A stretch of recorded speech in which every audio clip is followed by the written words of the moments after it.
just as I thought I wouldn't make it, my feet found purchase on the other side. I dragged myself onto the bank, soaked and shivering, but I couldn't rest yet. I had to put more distance between myself and whatever was chasing me. I stumbled through the forest, my wet clothes clinging to me, my teeth chattering. Every shadow seemed to hide a threat, every sound a potential pursuer. But gradually, I realized I couldn't hear anything following me anymore. As the adrenaline began to wear off, exhaustion set in. I needed to find shelter, to rest and try to figure out where I was. In the dim pre-dawn light, I spotted a large hollow log. It wasn't ideal, but it would have to do. I crawled inside, curling up as best I could. As I lay there, shivering and aching, I thought about the photos in my camera. If I had managed to capture what I thought I had, it would change everything. But at what cost? Was any discovery worth this terror? I must have dozed off, because the next thing I knew, sunlight was streaming through the gaps in the log. For a moment, I was disoriented. Then the memories of the night before came flooding back. Cautiously, I peeked out of my hiding place. The forest looked different in the daylight, less menacing, more familiar. But I knew appearances could be deceiving. Whatever had chased me last night could still be out there. I checked my GPS unit, relieved to find it had survived the river crossing. I was about 5 miles from my campsite. It would be a tough hike with my injured ankle, but I had no choice. I needed to get back to civilization, to show someone the photos I had taken. The journey back was a blur of pain and paranoia. Every snapping twig made me flinch, every rustling leaf had me looking over my shoulder. But nothing appeared. No glowing eyes, no inhuman shrieks, just the normal sounds of a forest going about its day. When I finally stumbled into my campsite, I almost wept with relief. My tent was still there, untouched. I quickly packed up, my hands shaking from exhaustion and lingering fear. I needed to get out of these woods, back to my car, back to safety. The hike to the trailhead was the longest 2 miles of my life. When I finally saw my beat-up Land Rover, I could have kissed it. I threw my gear in the back and peeled out of there, not caring about the dust cloud I was kicking up. It wasn't until I was miles away, the forest nothing but a green smudge in my rearview mirror, that I allowed myself to relax. I had made it. I had survived. But as the fear faded, excitement began to take its place. I had seen something extraordinary, something that could rewrite our understanding of the natural world, and I had proof. As soon as I had cell service, I called my editor. "Mark," I said, my voice hoarse from exhaustion and emotion, "you're not going to believe what I've got." The photos caused a sensation. Of course, scientists, cryptozoologists, and curiosity seekers descended on the forest. But despite extensive searches, no one ever found concrete evidence of the creature I encountered. Sometimes in the dead of night, I still wake up in a cold sweat, the echo of that unearthly shriek ringing in my ears. I've never gone back to those woods, and I never will. Some mysteries I've learned are better left unsolved, but I'll never forget the night I became the quarry, hunted by something that shouldn't exist. It changed me, reminded me that in the grand scheme of things, humans are not always the apex predator. And somewhere out there in the depths of a forest, something is watching, waiting, reminding us that there are still wild places in the world where we are not in control.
hand with a deep breath, I swung the blade, biting into the old wood. The scratching stopped abruptly.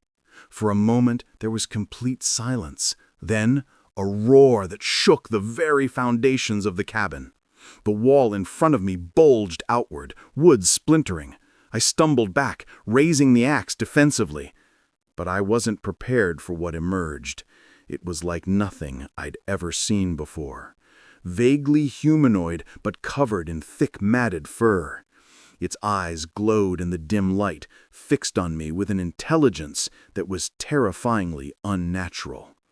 For a moment, we stared at each other, frozen in mutual shock. Then, it lunged. I swung the axe wildly, feeling it connect with something solid. The creature howled, a sound of pain and rage that sent me scrambling towards the door, but it was faster. A clawed hand grabbed my ankle, pulling me down. I kicked out, my foot connecting with its face. It let go, and I scrambled to my feet, running for the car. I could hear it behind me, its heavy breathing, and the thud of its footsteps, spurring me on. I reached the car, fumbling with the keys. Just as I got the door open, it slammed into me from behind. We went down in a tangle of limbs, rolling across the forest floor. Its face was inches from mine, hot breath reeking of decay. I could see my terrified reflection in its glowing eyes. In desperation, I grabbed a rock from the ground and smashed it against the creature's head. It reared back, momentarily stunned. I took my chance, scrambling into the car and locking the doors.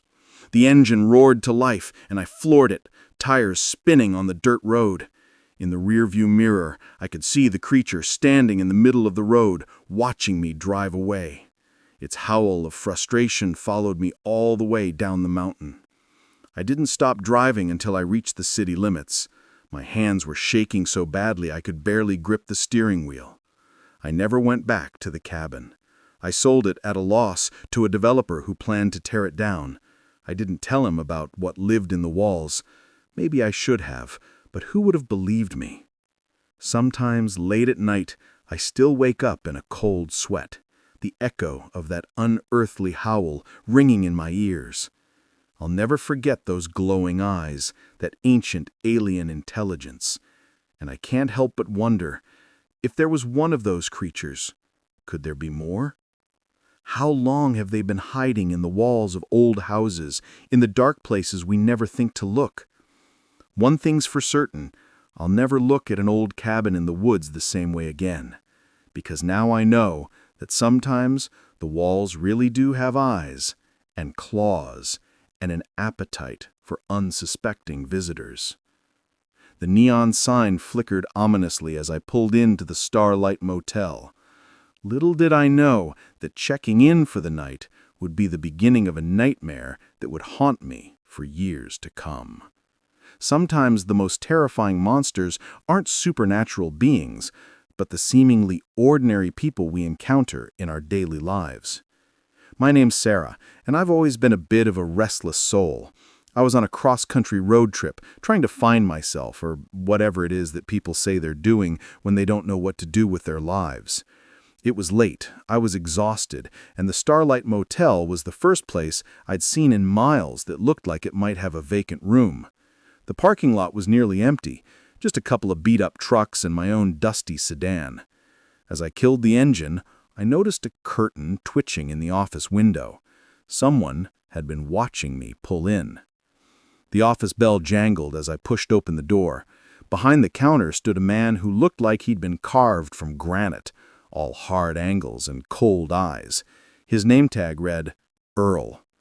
"Need a room?" I said, trying to sound more confident than I felt. Earl's eyes roamed over me in a way that made my skin crawl.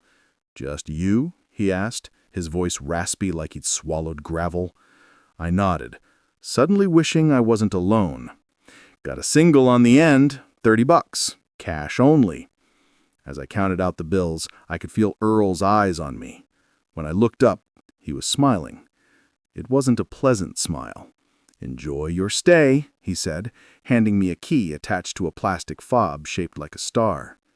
My room was at the far end of the motel, away from the office and the other occupied rooms.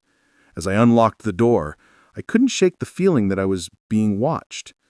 The room was about what you'd expect for $30 a night. A sagging double bed, a TV that looked older than me, and a bathroom that had seen better days. But it was a place to sleep, and that's all I needed. I was just about to collapse onto the bed when I noticed something odd. There was a small hole in the wall, about eye level, partially hidden behind a tacky landscape painting. I peered closer.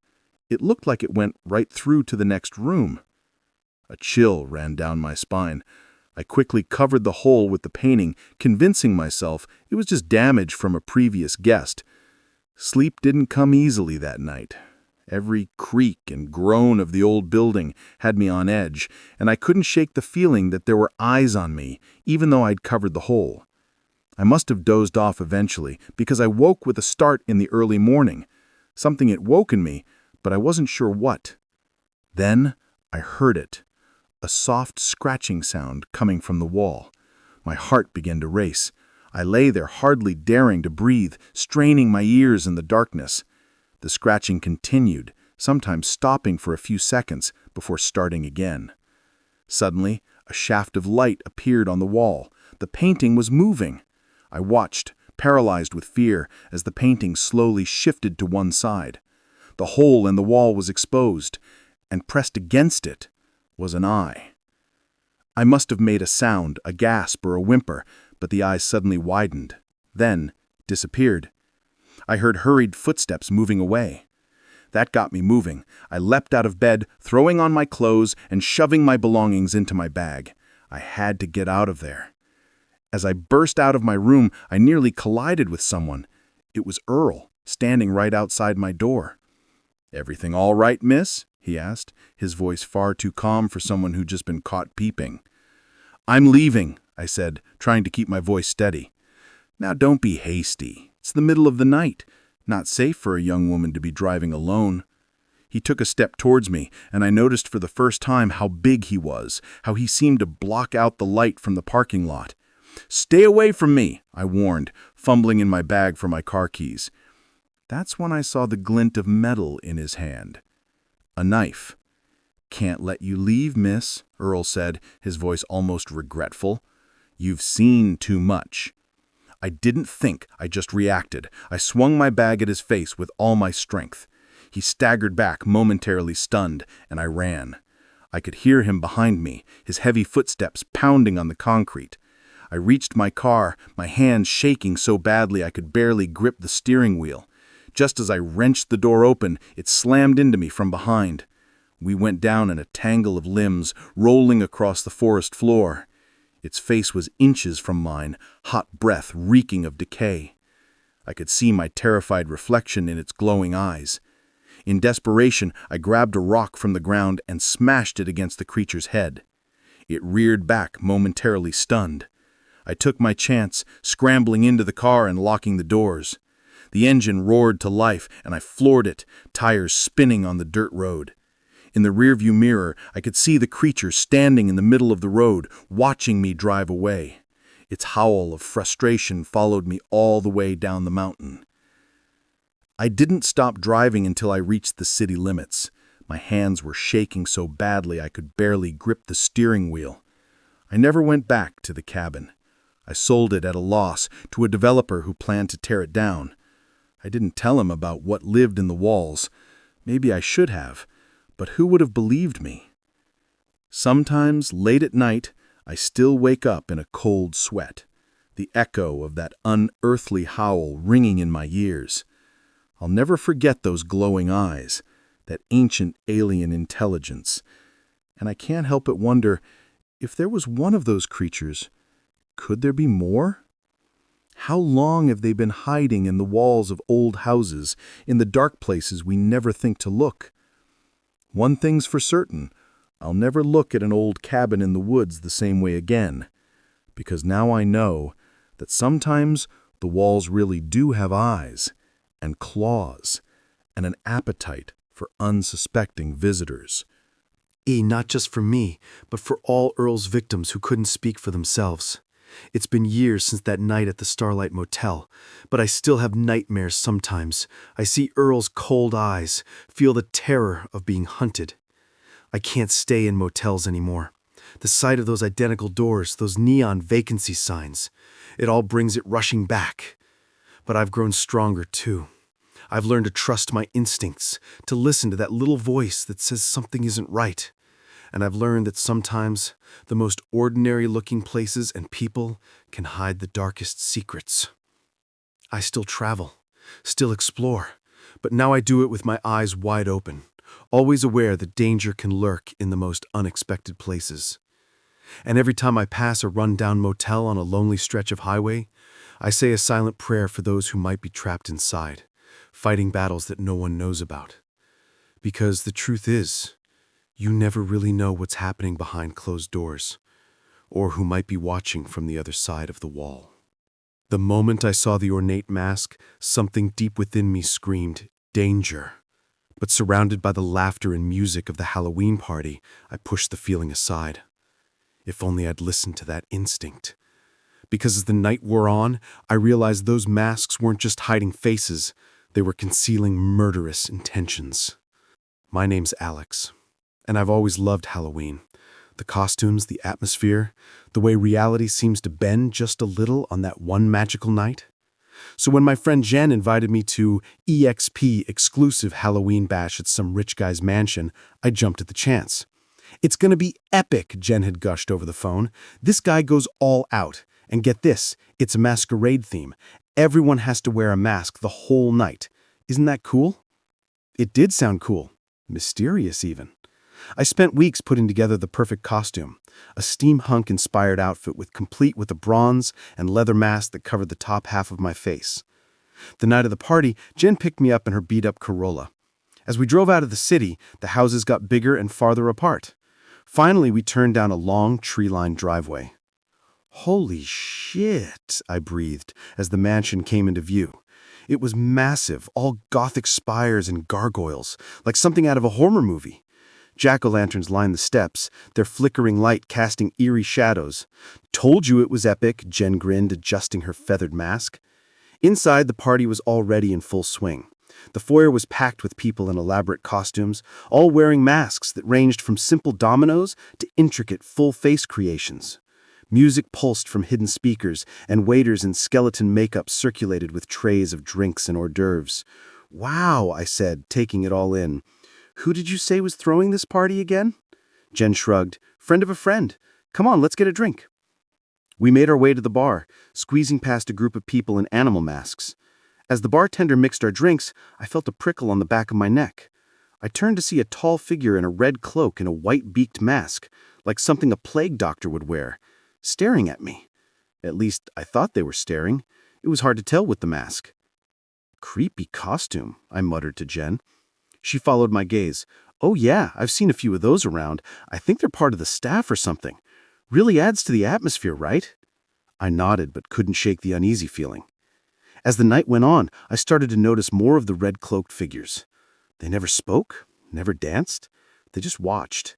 Every time I spotted one, that feeling of unease grew stronger. I was just about to suggest to Jen that we leave when the music suddenly cut out. The crowd fell silent as a man in an ornate golden mask stepped onto a small stage at one end of the room.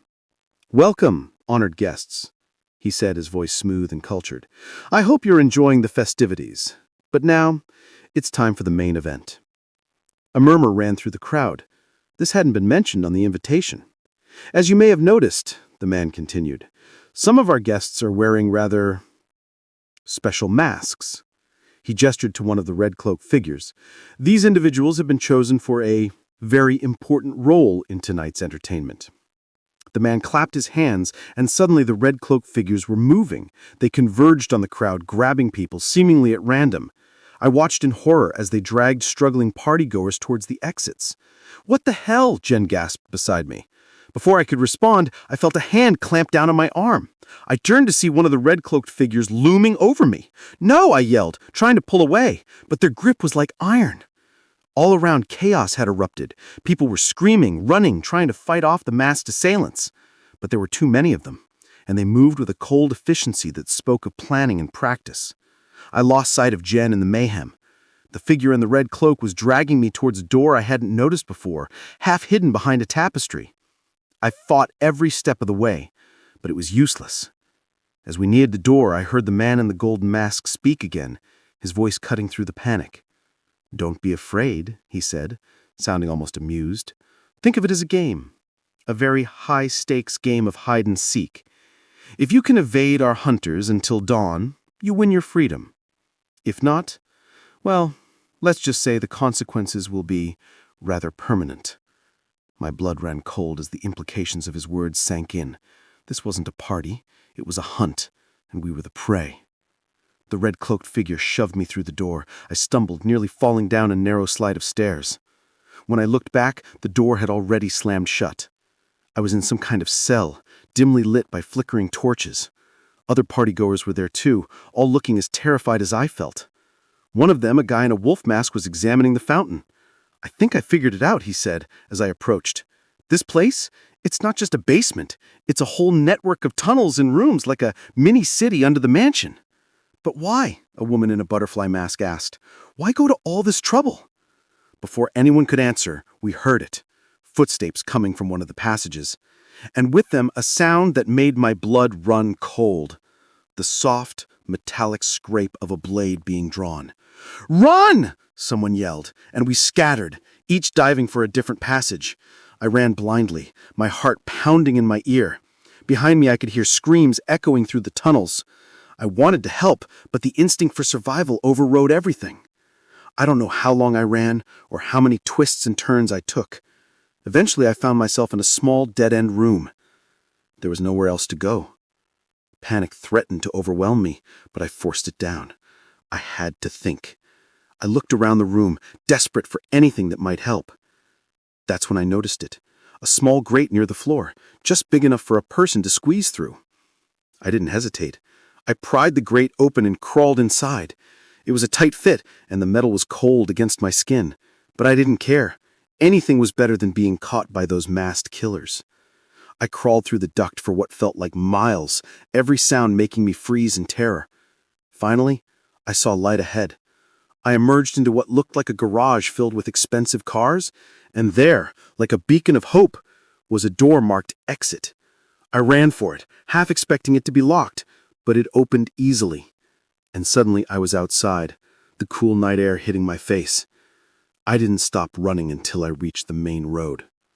Only then did I allow myself to collapse, gulping in great lungfuls of bare air. I had escaped, but as police sirens began to wail in the distance, I thought of all those still trapped in that underground maze. How many of them would see the dawn? The aftermath was a blur of police statements and news reports.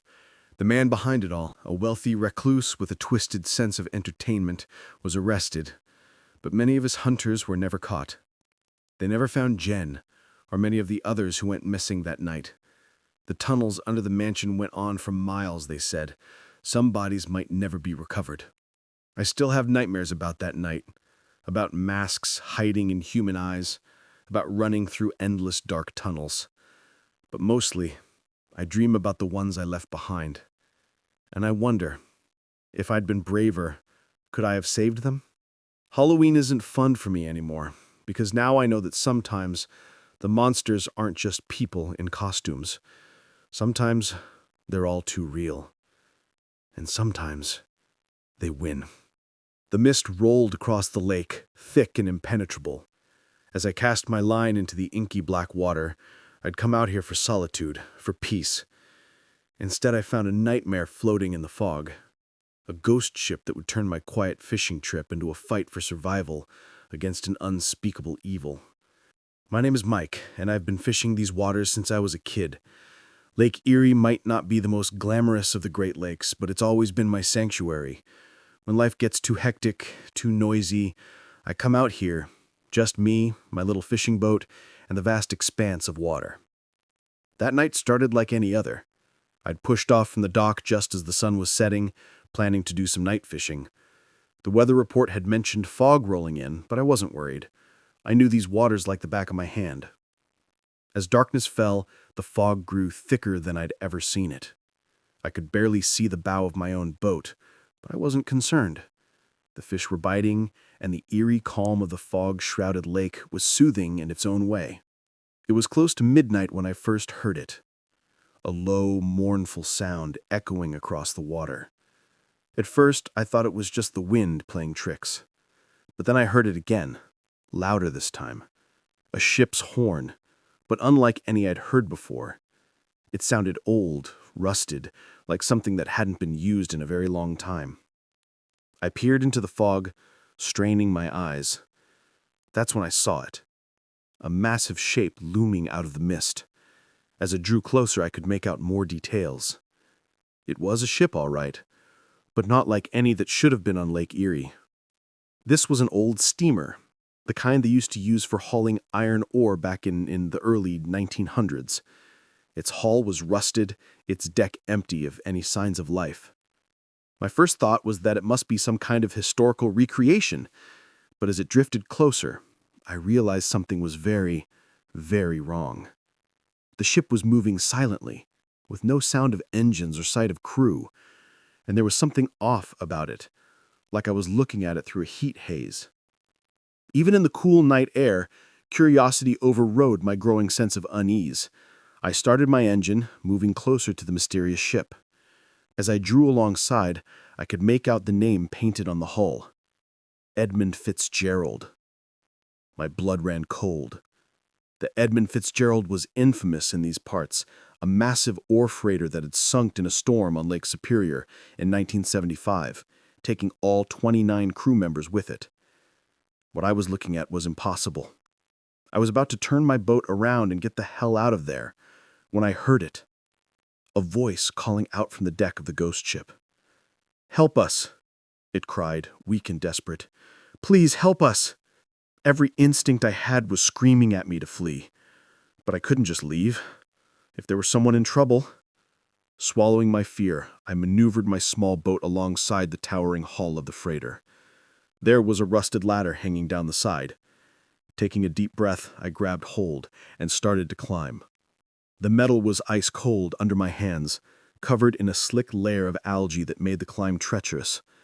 As I hauled myself onto the deck, the full weight of my mistake hit me. The deck was empty, devoid of any signs of life. But more than that, it felt wrong. The air was thick, heavy with a scent I couldn't place, like rust and seaweed and something else. Something rotten. "Hello," I called out, my voice sounding small and insignificant in the vast emptiness of the ship. "Is anyone here?" Silence was my only answer. I took a step forward and nearly fell as the deck seemed to shift under my feet. It wasn't the gentle roll of waves. It was as if the very structure of the ship was unstable, changing. That's when I saw them. Shadowy figures moving at the edges of my vision. Every time I turned to look at one directly, it would vanish. But I could feel them watching me, their unseen eyes boring into my back. I knew I needed to get off the ship and fast. But as I turned back to where I'd climbed aboard, my heart sunk. The ladder was gone. The edge of the deck now hung over empty air, fog swirling below where my boat should have been. Panic started to set in. I was trapped on a ghost ship, surrounded by something, entities I couldn't see, but could feel all around me. I had to find another way off. I made my way towards what I hoped was the bridge, figuring there had to be some kind of radio or emergency equipment. The door was rusted shut, but adrenaline gave me the strength to wrench it open. The bridge was like stepping back in time. Ancient-looking equipment lined the walls, dials and levers that looked like they belonged in a museum. And there, slumped over the ship's wheel, was a figure. Hope surged through me. "Hey," I called out, moving closer. "Are you all right?" The figure didn't move. As I approached, I realized why. What I had thought was a person was nothing but a skeleton, clothed in the tattered remains of a captain's uniform. I stumbled back. A scream caught in my throat. This was madness. Impossible. I had to be dreaming.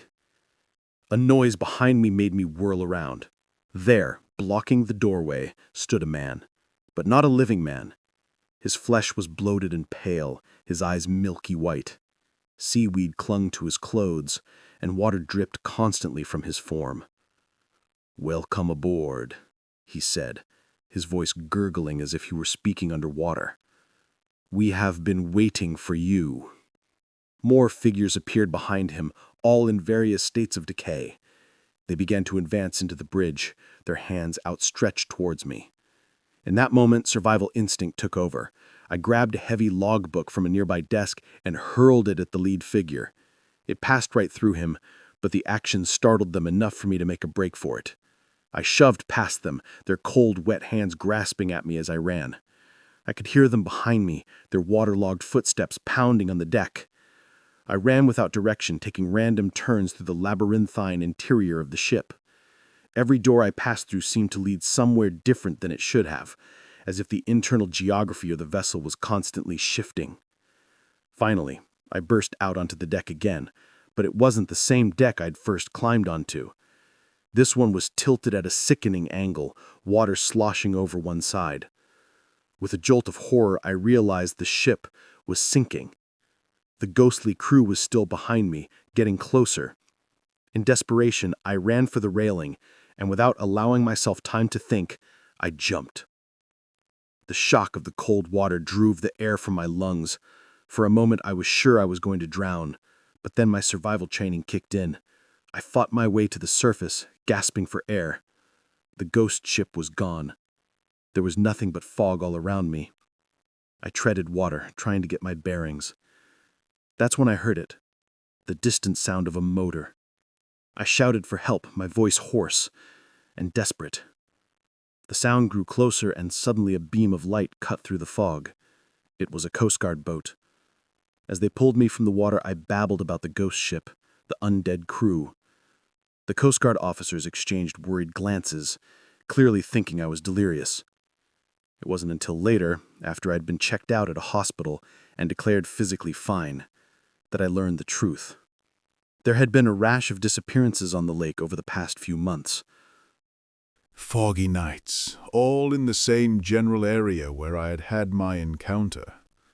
The official report ruled it mass hallucination, possibly caused by some kind of toxic algae bloom. But I know what I saw, what I experienced. I don't go out on Lake Erie anymore. Can't bring myself to set foot on a boat.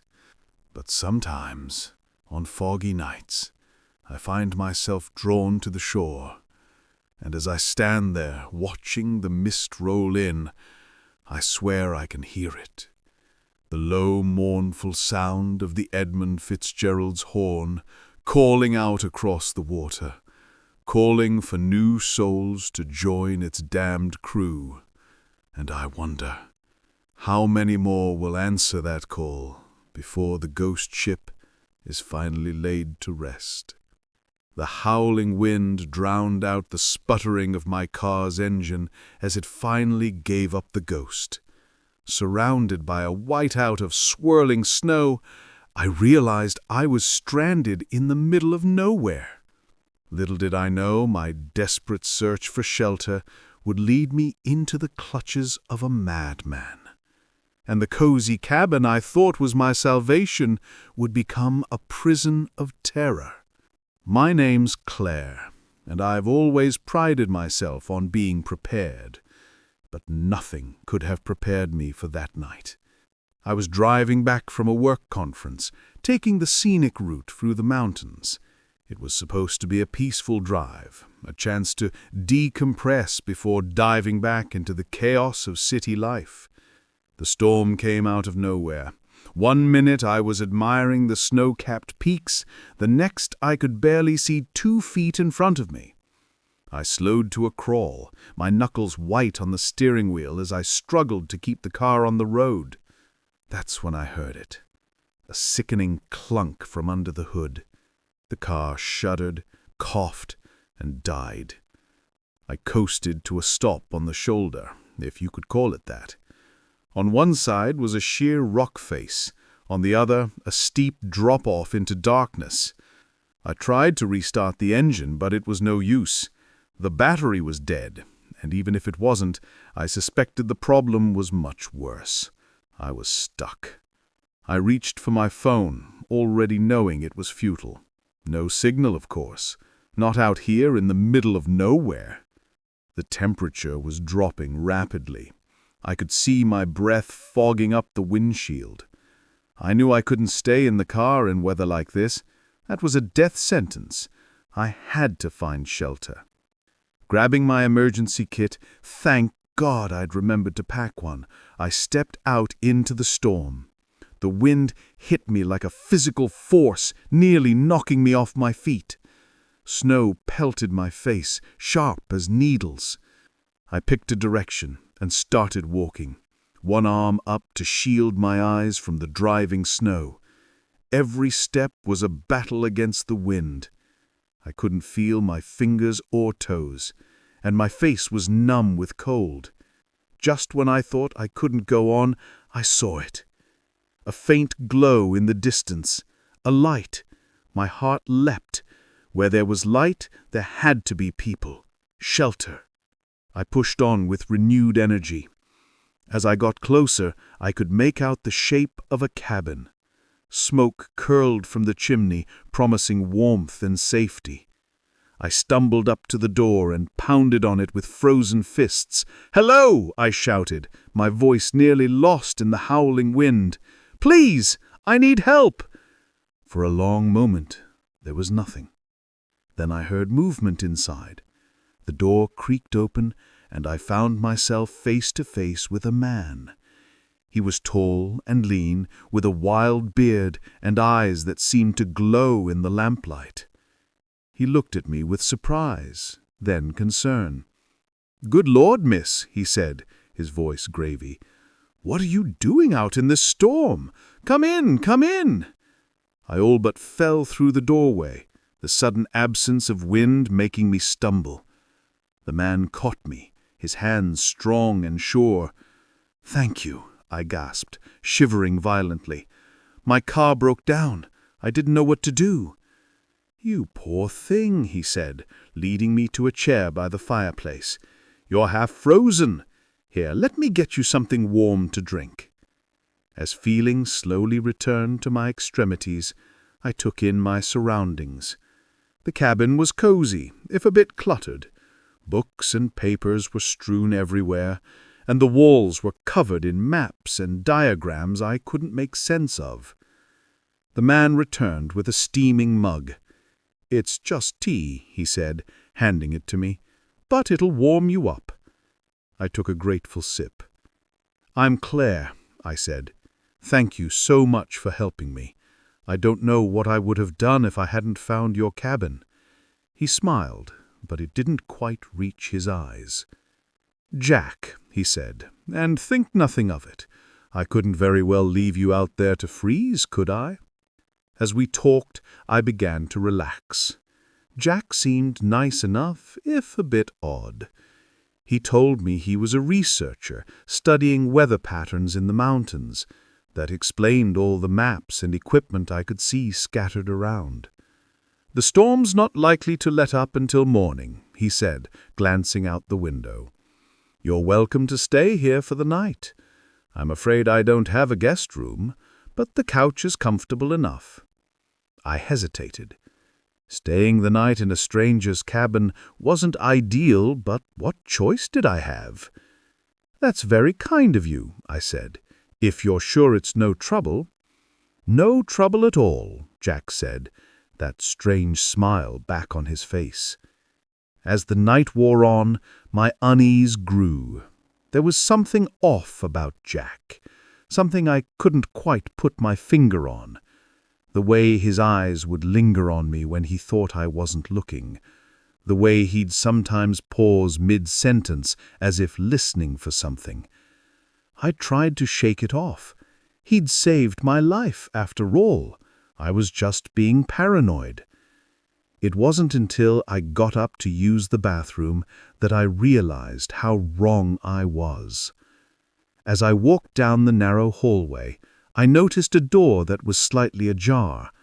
I wouldn't have thought anything of it, except I heard a sound coming from inside, a muffled thump like someone moving around. My curiosity got the better of me.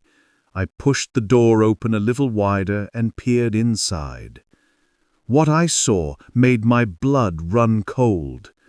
The room was some kind of workshop, filled with strange equipment and jars of unidentifiable substances. But that wasn't what caught my attention. There, strapped to a table in the center of the room, was a person. They were gagged and bound, their eyes wide with terror as they struggled against their restraints. I must have made a sound, because suddenly Jack was there, his hand clamping down on my shoulder.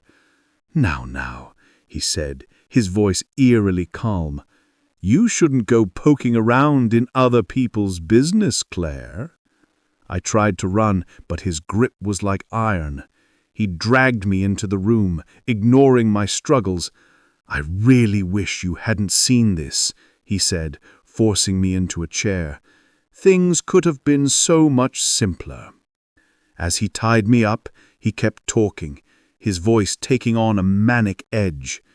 You don't understand. None of you understand. The storms, they're not natural. There's something out there, something in the mountains. I'm trying to stop it. Don't you see? I didn't see. All I saw was a madman, a monster wearing the face of my rescuer. Please, I begged, tears streaming down my face. Let us go. We won't tell anyone. I swear. Jack just shook his head. I'm afraid I can't do that. You're part of it now, part of the experiment. The next few hours were a blur of terror. Jack moved between us, injecting us with something that made the room spin and our minds fog. He muttered constantly, scribbling notes and adjusting equipment. Through the haze, I tried to think of a way out. The ropes were tight, but maybe if I could work them loose. I don't know how long it took, but finally I felt the ropes give. Jack was focused on his other victim, his back to me. It was now or never. I lunged from the chair, grabbing the nearest object, a heavy glass jar, and brought it down on Jack's head with all my strength. He went down hard, crumbling to the floor. I didn't wait to see if he was out cold. I untied the other person, a hiker, I learned later, who'd gone missing weeks ago, and we ran. The storm had passed, the world outside blanketed in pristine white snow. We stumbled through drifts, the cold biting at our skin, but fear kept us moving. It wasn't until we reached the main road and flagged down a passing truck that I finally allowed myself to believe we were safe. The aftermath was a blur. That's when they strike, so be careful who you trust in the dark and the cold. You never know what's really waiting behind that cabin door. The crack of a twig snapping underfoot echoed through the forest, freezing us in our tracks. We'd come to these woods for a peaceful camping trip, but in that moment, I realized we'd stumbled into a deadly game of cat and mouse. The hunters had become the hunted, and our fight for survival was about to begin. My name's ER, and I've always loved the great outdoors. So when my boyfriend, Tom, suggested a weekend camping trip deep in the Ozark National Forest, I jumped at the chance. We'd been planning this getaway for months, poring over maps and plotting the perfect route to take us far from the usual tourist trails. We set out early on a crisp Friday morning, our backpacks loaded with supplies and our hearts full of excitement. The first day was everything we'd hoped for, challenging hikes through pristine wilderness, breathtaking views, and the kind of solitude you can only find miles away from civilization. As the sun began to set, we found the perfect spot to make camp, a small clearing near a babbling brook sheltered by towering pines. We set up our tent, built a fire, and sat down to enjoy a simple dinner of trail mix and dehydrated camping meals. "This is perfect," Tom said, his face glowing in the firelight. "Just us and nature. No cell phones, no internet, no distractions." I nodded, taking in the peacefulness of our surroundings. The stars were starting to come out brighter than I'd ever seen them in the city. It was magical. We were just about to turn in for the night when we heard it. Voices, carried on the wind. At first I thought it might be other campers, but something about the tone made the hair on the back of my neck stand up. Tom must have sensed it too. "Stay here," he whispered, grabbing our flashlight. "I'm going to check it out." I wanted to protest, to tell him we should both go or neither of us should go, but before I could say anything, he disappeared into the darkness. Minutes ticked by, each one feeling like an eternity. The voices grew louder, then suddenly cut off. The silence that followed was deafening. Just as I was about to go looking for Tom, he burst back into our campsite, his face pale with fear. "We need to go," he said, already starting to break down the tent. Why? What did you see?" I asked, my heart racing. Tom's hands were shaking as he stuffed our sleeping bags into their sacks. "Poachers," he said. "At least 3 of them. They've got guns, Sarah. Big ones. And they didn't look like the type to ask questions first." My blood ran cold. Poaching was a problem in these parts, but I'd never thought we'd actually run into any. "Did they see you?" I asked, helping Tom pack up our gear as quietly as possible. He shook his head.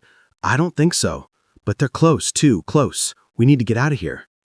We doused our fire and shouldered our packs. Tom took one last look at our GPS before stowing it away. "There's a ranger station about 10 miles north of here," he said. "If we push hard, we could make it by morning." With only the dim light of the moon to guide us, we set off into the forest. Every shadow seemed to hide a threat, every rustle of leaves a potential enemy. We moved as quickly and quietly as we could, but in the darkness, it was slow going. We'd been walking for maybe an hour when we heard it. The unmistakable sound of voices and heavy footsteps behind us. The poachers had found our campsite, and now they were on our trail. "Run," Tom whispered, grabbing my hand. We took off, no longer caring about stealth. Branches whipped at our faces as we crashed through the underbrush. I could hear the men behind us, their voices angry and getting closer. Suddenly, the ground disappeared from under my feet. Tom and I tumbled down a steep embankment, landing hard at the bottom. Pain shot through my ankle as I tried to stand. "I think it sprained," I gasped, leaning heavily on Tom. He looked back up the slope, his face grim. "We cannot run them now. We need to hide." Tom helped me limp to a dense thicket of bushes.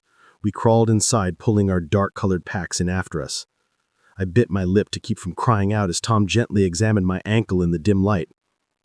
"It's swollen," he whispered, "but I don't think it's broken. We'll need to wrap it once we're safe." The voices were getting closer. I held my breath as life beams swept the area where we'd fallen. "They've got to be around here somewhere," one of the men growled. "Find them! We can't let them report us!" My heart was pounding so hard I was sure they'd hear it.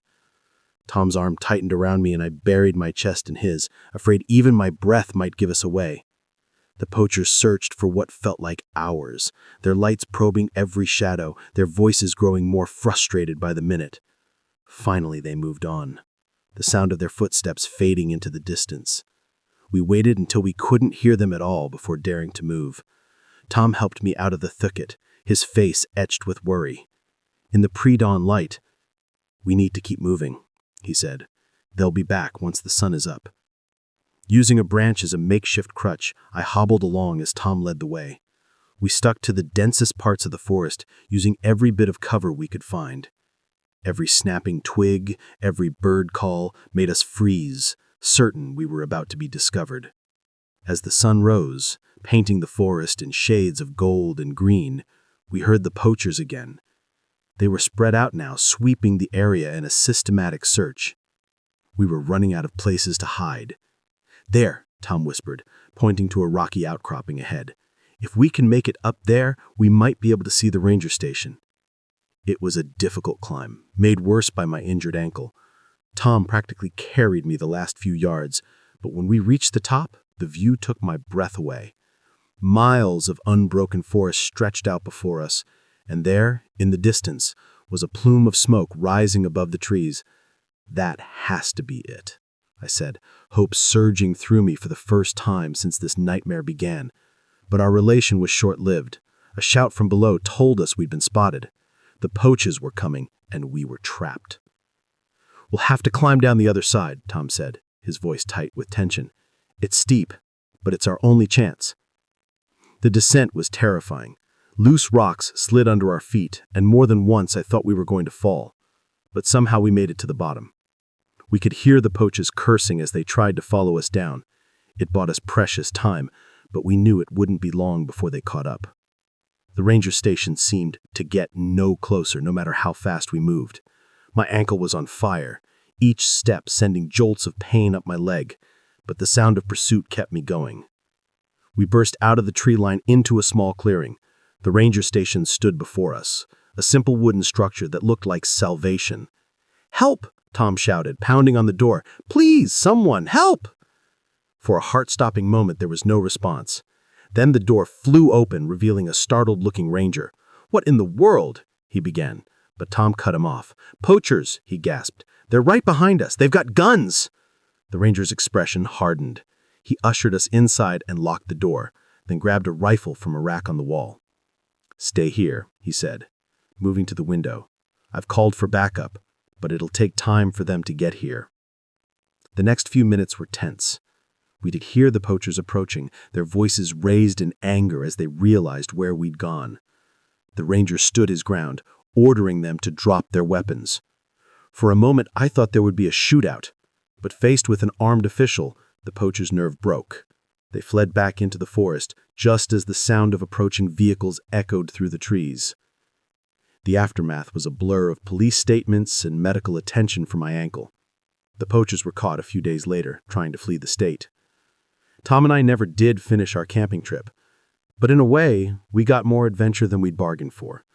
We saw firsthand the dark side of nature, not the animals or the elements, but the human predators who exploit the wilderness for their own gain. We still go camping, but now we're more cautious. We know that even in the most beautiful places, danger can lurk. But we also know that we're stronger together, that we can face whatever comes our way. And sometimes, when we're sitting around a campfire under the stars, we remember that night, not with fear, but with a sense of pride. We survived. We protected each other, and in doing so, we found a strength in ourselves we never knew we had. The moment I stumbled upon the first makeshift grave, Knew my peaceful hiking trip had turned into a nightmare. The forest floor was disturbed, unnatural mounds dotting the landscape like gruesome landmarks. As I stood there, frozen in horror, one thought echoed through my mind. I had just walked into a serial killer's dumping ground, and I needed to get out before I became the next victim. My name's Alex, and I've always been an avid hiker. There's something about losing myself in nature that helps clear my head and puts life into perspective. So when I had a few days off work, I decided to tackle a new trail in the Cascade Mountains, one that was off the beaten path and promised solitude and breathtaking views. The first day of my hike was everything I'd hoped for. The trail was challenging but rewarding, winding through dense forests and opening up to stunning vistas of snow-capped peaks. I set up camp that night, feeling accomplished and at peace, looking forward to what the next day would bring. I broke camp early the next morning, eager to cover more ground. The trail became less defined as I pushed deeper into the wilderness, but I wasn't worried. I had my GPS and plenty of experience navigating rough terrain. It was late afternoon when things took a turn. I had veered slightly off the main trail, following what looked like a game path in search of a good spot to set up camp for the night. That's when I saw it. A patch of ground that looked wrong. The earth was mounded up in an unnatural way, and there were withered flowers scattered on top. My curiosity overrode my caution. I approached the mound, my heart racing. As I got closer, I noticed other details. A piece of fabric poking through the dirt, what looked horribly like strands of hair. I stumbled back, my mind reeling. This was a grave, a fresh one, and it wasn't alone. As I looked around with new eyes, I could see other mounds scattered throughout the area, some older and more overgrown than others. Panic surged through me. I needed to get out of there, to contact the authorities. But as I turned to leave, a twig snapped somewhere behind me. I froze, and straining my ears. It could have been an animal, I told myself. But deep down, I knew it wasn't. Moving as quietly as I could, I crept towards a large boulder, hoping to use it as cover. I had just ducked behind it when I heard footsteps. Heavy, deliberate footsteps coming closer.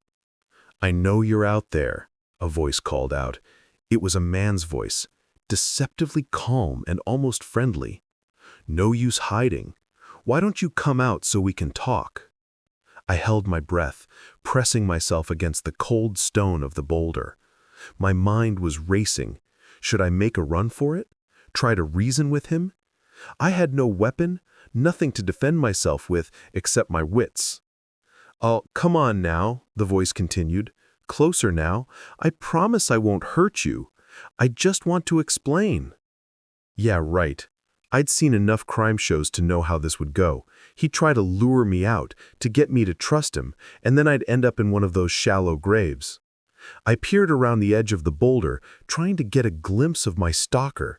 What I saw made my blood run cold.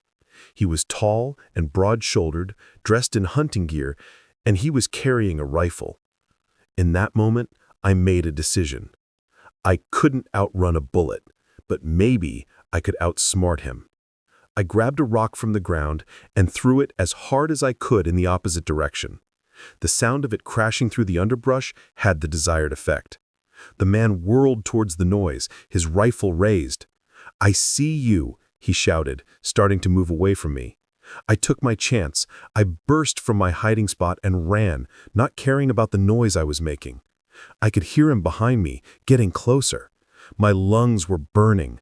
My legs felt like lead, but terror kept me going. I had no idea where I was running to, only that I needed to get away. Suddenly, the ground disappeared from under my feet. I tumbled down a steep embankment, rolling and bouncing painfully before coming to a stop at the bottom. For a moment, I lay there dazed and winded. The sound of sliding rocks above me snapped me back to reality. He was coming down after me. Ignoring the pain radiating through my body, I forced myself to my feet and started running again. The forest was denser here, the undergrowth thicker. It slowed me down, but it would slow him down too. I pushed through, ignoring the thorns that tore at my clothes and skin. I don't know how long I ran. Time seemed to lose all meaning. But eventually I burst out of the tree line and found myself on a road. An actual paved road. Hope surged through me. Where there was a road, there had to be people, civilization, safety. I turned in what I hoped was the direction of the nearest town and started running again. Every few seconds I glanced over my shoulder, expecting to see my pursuer emerging from the trees. After what felt like hours, but was probably only minutes, I saw headlights approaching. I waved my arms frantically, praying the driver would stop. The car, an old pickup truck, slowed to a stop beside me. An elderly man peered out at me, his face creased with concern. "You all right, miss?" he asked. "Please," I gasped, fighting to catch my breath. "I need help. There's a man. He's after me. Please, can you take me to the police?" The old man's eyes widened, but he nodded, reaching over to unlock the passenger door. "Get in," he said. As we drove away, I kept looking back, half expecting to see the killer standing in the middle of the road, watching us drive away. But there was nothing but empty asphalt stretching behind us. The rest of the night was a blur of police statements and medical checks. I told them everything, about the graves, the chase, the terror of thinking I was going to die out there in the wilderness. They found the site I described, uncovering multiple bodies in various states of decomposition. It was, they told me, the work of a serial killer who had been active in the area for years. They never caught him, though. He vanished into the vast wilderness, leaving behind only his grisly handiwork and the nightmares of those who encountered him. I don't go hiking alone anymore. Can't bring myself to it, not after what happened. The forest, once a place of peace and solitude for me, now feels full of hidden dangers. Every snapping twig, every rustle in the undergrowth sets my heart racing. But I haven't given up on nature entirely. These days, I stick to popular trails, always with a group, and I've become an advocate for hiker safety, sharing my story as a cautionary tale. Because the truth is, the wilderness can be dangerous in ways we don't always consider. It's not just the terrain or the wildlife we need to be wary of. Sometimes the most dangerous predators out there are the ones that walk on two legs. I often think about that day, about how close I came to becoming just another victim, another body in a shallow grave. It's a sobering thought, but also a reminder of my own strength and resilience. I survived. I outsmarted a killer and lived to tell the tale. And while the experience left its scars, both physical and emotional, it also taught me something important. Life is precious, and every moment is a gift. I don't take anything for granted anymore.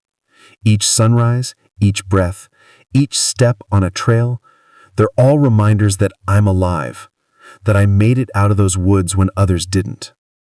So I keep walking, keep exploring, always with one eye on the path ahead and the other watching my back, because you never know what's lurking just beyond the next bend in the trail. The first time I saw the girl with the haunted eyes, I knew something was terribly wrong, but I never imagined that my night shift at a remote truck stop would thrust me into the dark underbelly of human trafficking. As I stood behind the counter, watching the steady stream of truckers and late-night travelers, I had no idea that I was about to uncover a sinister operation that would change my life. Young girl couldn't have been more than 16 or 17, walked in with a much older man. Something about the way she moved, the way she kept her eyes down, set off alarm bells in my head. The man marched her straight to the restrooms at the back of the store. "Wait here," I heard him growl before he came up to the counter. "Pack of smokes," he grunted, not meeting my eyes as I turned to grab the cigarettes. I caught a glimpse of the girl in the security mirror. She was standing exactly where the man had left her, but her eyes were darting around frantically, like a cornered animal looking for escape. I handed the man his cigarettes, trying to keep my voice casual as I asked, "Everything okay with your daughter?" His head snapped up, eyes narrowing. "Mind your own business," he snarled, snatching the pack from my hand and stalking back to the girl. I watched as he roughly grabbed her arm and dragged her out of the store. My stomach churned. Something was very, very wrong. Over the next few weeks, I saw more girls like her, always young, always with older men who treated them more like property than people. I started paying closer attention, noticing patterns.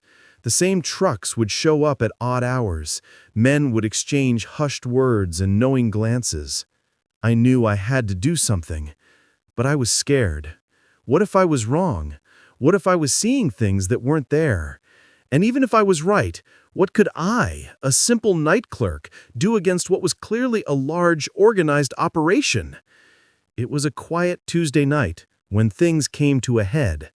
A big rig pulled in around 3 a.m., and I recognized the driver as one of the regulars I'd been watching. He came in alone, but when he left, he had 2 young girls with him. They looked drugged, barely able to walk straight. My heart was pounding as I watched them climb into the truck. This was it. I couldn't stand by any longer. With shaking hands, I picked up the phone and dialed 911. 911? What's your emergency? I took a deep breath. I think I've uncovered a human trafficking ring operating out of Big Rig's truck stop on Highway 20. The dispatcher's voice sharpened. Can you elaborate, sir? I told her everything I'd seen over the past few weeks, describing the girls, the men, the patterns I'd noticed. As I spoke, I kept my eyes on the security cameras, watching the parking lot. Units are on their way, the dispatcher assured me. Is there anything else you can tell us? Just then, I saw movement on one of the screens. A van had pulled up, and men were ushering more girls into it. They're moving them now, I said urgently. There's a van. Suddenly, the bell over the door jangled. I looked up to see one of the men I'd been watching walk in. Our eyes met, and I knew he'd heard me. I have to go, I whispered into the phone, hanging up quickly. The man's eyes narrowed as he approached the counter. "Who were you talking to?" he demanded. "Just my girlfriend," I lied, trying to keep my voice steady. "She worries if I don't check in." He didn't believe me. I could see it in his eyes. "Come out from behind the counter," he said, his hand moving to his waistband, where I caught a glimpse of a gun. My mind raced. I couldn't let him take me outside. I'd seen enough crime shows to know I'd never come back if I did. "Look," I said, raising my hands, "I don't want any trouble. I don't know anything, and I haven't seen anything, okay?" He smirked, a cold, humorless expression. "Oh, I think you've seen plenty now. Move, or I'll—" He never finished the sentence. At that moment, the parking lot lit up with red and blue flashing lights. The man's head whipped around, his face contorting with rage. "You little rat," he snarled, reaching for his gun. I didn't think. I just reacted. I grabbed the pot of hot coffee from behind me and hurled it at him. He screamed as the scalding liquid hit his face when, stumbling backwards, I vaulted over the counter and ran for the door. Outside, it was chaos. Police cars had swarmed the parking lot. Officers were shouting orders, their guns drawn. The van I'd seen earlier was trying to back out, but a police cruiser blocked its path. I burst out of the store, my hands raised. "I'm the one who called," I shouted, as several officers turned their weapons toward me. One of them rushed over, quickly ushering me behind a police car. "Stay down," he ordered, before running back towards the store. From my position, I could see everything. The men were being arrested, pulled from their trucks in the van.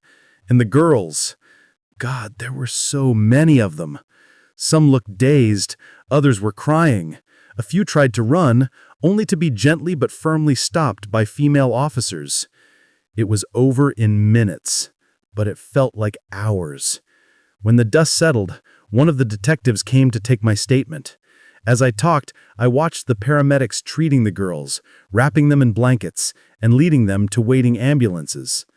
"You did good, son," the detective said when I'd finished. "Real good. We've been trying to crack this ring for months. Your information was the break we needed." I nodded, feeling numb. The adrenaline was wearing off, leaving me shaky and exhausted. "What's going to happen to the girls?" I asked. The detective's face softened. "They'll get help. Counseling, medical treatment, whatever they need. It's going to be a long road, but they've got a chance now, thanks to you." In the days that followed, the full scope of the operation came to light. It wasn't just big rigs. The ring had been operating out of truck stops across 3 states. Dozens of girls were rescued, some of whom had been missing for years. I gave more statements, testified in court. The truck stop's owner was arrested too. He'd been turning a blind eye in exchange for a cut of the profits. I was offered a reward, but I couldn't take it. Instead, I asked for it to be donated to organizations that help trafficking survivors. I don't work at big rigs anymore. Couldn't stand to be there after everything that happened. But I didn't give up on my dream of being a writer. In fact, I found my story. I'm writing about what happened, about the girls, about the dark world that exists right under our noses. Sometimes I think about that first girl, the one with the haunted eyes. I never found out what happened to her specifically, but I like to think she's out there somewhere, free, maybe even happy. And on the nights when the memories keep me awake, when I see those girls' faces in my dreams, I hold on to that thought. Because that's the thing about evil.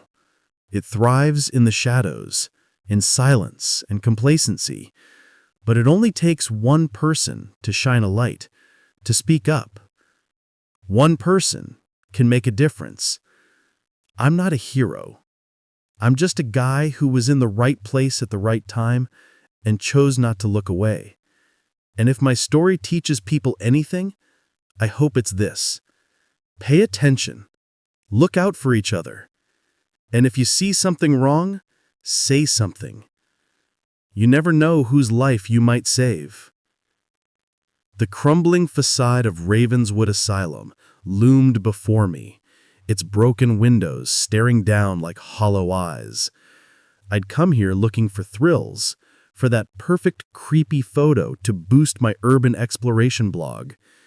Instead, I found myself trapped in a waking nightmare, hunted through decaying corridors by those who should have been long, long gone.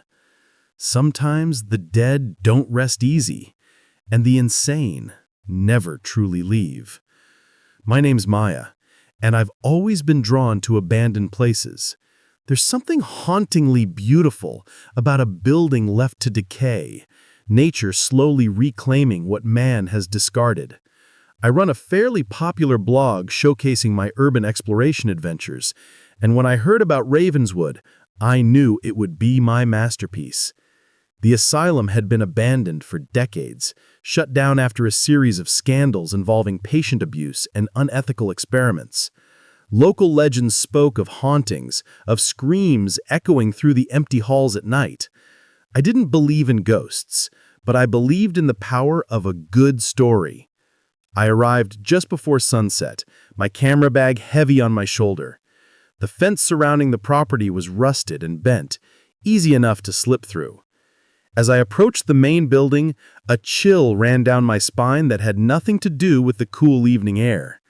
The front door hung off its hinges, creaking ominously in the breeze. I flicked on my flashlight and stepped inside. The beam cut through the gloom, revealing peeling wallpaper and debris-strewn floors. The air was thick with dust and the musty smell of decay. I moved deeper into the building, my camera clicking away. Every shadow, every broken piece of furniture told a story. I imagined the lives that had been lived and lost within these walls. It was as I was setting up a shot in what must have been a patient room that I first heard it, a shuffling sound coming from the downstairs. Corridor outside. I froze, listening intently. It could have been the building settling, I told myself, or maybe an animal that had found its way inside.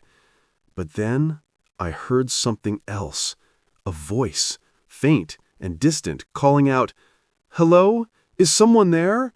Please, I need help." My heart started racing. Had another urban explorer gotten hurt? Or was this some kind of trap? Against my better judgment, I moved towards the sound. "Hello," I called out. "Where are you?" The voice came again, closer this time. "Here! I'm here! Please help me!" I rounded a corner, and my flashlight beam fell on a figure huddled against the wall. It was a young woman, dressed in what looked like an old-fashioned hospital gown. She squinted in the sudden light, raising a hand to shield her eyes. "Oh, thank God," she said. "I thought no one would ever come." Something felt off. Her clothes, her manner of speaking. It was all wrong.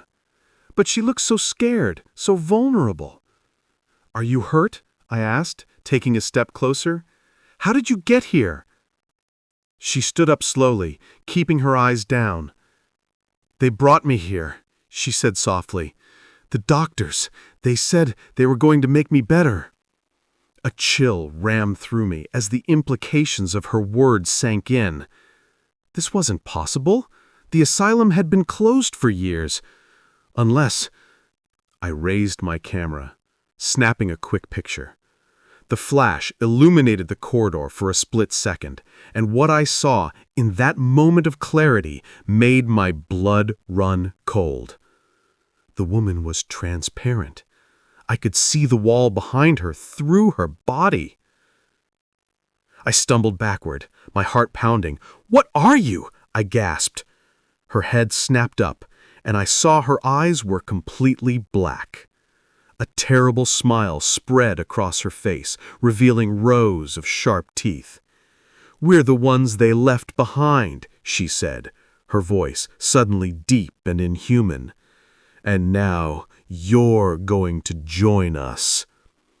I ran. I didn't think, didn't plan, just turned and fled back the way I'd come. Behind me, I could hear her laughing, the sound echoing off the walls. As I raced through the corridors, more voices joined hers. Whispers and screams seemed to come from everywhere at once. Shadows moved at the edge of my vision, figures darting just out of sight. I burst into what must have been the main hall, a vast space with a grand staircase leading to upper floors. And there, blocking my path to the exit, stood a group of people. Some wore patient gowns, others the uniforms of orderlies and nurses. All of them had the same black eyes, the same terrible smiles. "Welcome home," one of them said, a tall man in a doctor's coat. "We've been waiting for you." I backed away, my eyes darting around for another escape route. "This isn't real," I said, more to myself than to them. "You're not real." The doctor laughed, a chilling sound. "Oh, we're very real, my dear. More real than you can imagine. We've been trapped here for so long, waiting for someone like you, someone to set us free." They began to advance, their movements jerky and unnatural. I turned and ran for the stairs, taking them two at a time. I could hear them behind me, their footsteps thundering on the old wood. The upper floors were a maze of corridors and rooms. I ran blindly, no longer sure which way was out. Every turn brought me face to face with more of them. Patients with vacant eyes, nurses with bloody uniforms, doctors wielding rusted scalpels. I found myself in what must have been a treatment room. Old electroshock machines stood silent witness to past horrors. The only way out was a small window, barely big enough for a person to fit through. As I struggled to open the rusted latch, the door burst open behind me. The spirits poured in, their cold hands reaching for me. With a final desperate shove, the window gave way. I didn't hesitate. I dove through the opening, feeling the old glass scrape against my skin. For a heart-stopping moment, I was falling. Then I hit the overgrown shrubbery below, the impact knocking the wind out of me. Ignoring the pain, I scrambled to my feet and ran. I didn't stop until I reached the fence, practically diving through the gap I'd used to enter. Only when I was back in my car, doors locked and engine running, did I allow myself to breathe. My hands were shaking so badly I could barely grip the steering wheel.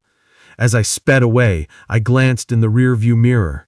Ravenswood Asylum stood silhouetted against the night sky. And there, in one of the upper windows, I saw a figure watching me leave. Even from this distance, I could see its eyes glimmering in the darkness. I didn't stop driving until I was back in the city, surrounded by the comforting sounds of traffic and normal living people. It wasn't until I got home that I remembered my camera. With trembling hands, I downloaded the photos. Most were what I expected, creepy shots of abandoned rooms and corridors. But then I came to the one I'd taken of the ghost woman. My breath caught in my throat. There she was, as solid as you or me. But her eyes were completely black, just as I'd seen them. And behind her, reflected in a broken mirror, were faces, dozens of faces, all with the same black eyes and terrible smiles. I deleted the photos, all of them. Then I threw my camera away for good measure. My urban exploration days were over. I still have nightmares about Ravenswood, about black eyes and reaching hands, and the feeling of being trapped in endless, decaying corridors. Sometimes when I'm alone at night, I think I can hear whispers, can see shadows moving just at the edge of my vision. I never wrote about Ravenswood on my blog, never told anyone what really happened that night. Who would believe me? But I know the truth. I know that sometimes the dead don't rest easy. That there are places in this world where the veil between life and death is thin, where the insane and the tortured linger long after their bodies have turned to dust. And I know that Ravenswood is waiting for the next curious explorer, the next thrill seeker looking for a good scare, waiting to welcome them home, just as it had welcomed me. So, if you're ever driving down a lonely road and see a crumbling old building in the distance, think twice before exploring, because you never know what might be exploring you right back.